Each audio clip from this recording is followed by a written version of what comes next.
Does the recent tension between Israel and Iran signal a shift in the long-standing conflict between these two nations? Today, we delve into this pressing issue, providing insight from both sides. Recently, Israel's war cabinet convened to deliberate on their response to the drone and missile attacks from Iran over the weekend. Iran, on the other hand, maintains that their actions were a limited act of self-defense, a display of restraint in the face of provocation.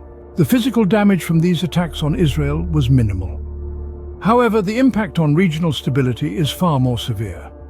At an airbase struck by the missiles in the Negev desert, Israel's chief of staff vowed retaliation, stating unequivocally that Iran will face the consequences of its actions. Interestingly, what has unsettled Israel is not the extent of the damage, but the manner in which the attacks were executed. Direct strikes from drones and missiles sent from Iran. This is the first such direct confrontation on Israeli soil, a development that has thrown the Middle East off balance. In the wake of the attacks, Iran communicated to Israel's allies that these strikes were retribution for an assassination in Syria and that Iran now considered the matter closed. Iran's government advised supporters of Israel to appreciate Iran's measured action and to discourage Israel from committing further acts that could lead to incalculable consequences. Despite the calls for restraint, Israel has made it clear that it will exact a price from Iran. The Israeli Prime Minister, under pressure to de-escalate the situation, is currently deliberating with his war cabinet on the form this retribution should take.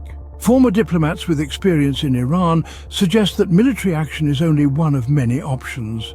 They argue that the Iranian barrage demonstrated weakness rather than strength, and that Israel has a wide range of responses at its disposal, not just military. Yet Israel is already engaged in conflicts with Iranian-backed groups in Gaza and Lebanon.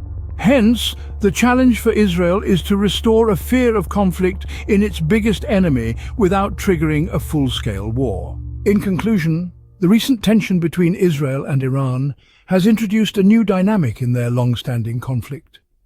The direct attacks on Israeli soil by Iran have shaken the Middle East's balance, raising questions about the future of regional stability. Despite calls for restraint, Israel is determined to retaliate, although the form this retaliation will take remains unclear. The situation continues to evolve, and it remains to be seen how these two nations will navigate this complex and volatile landscape.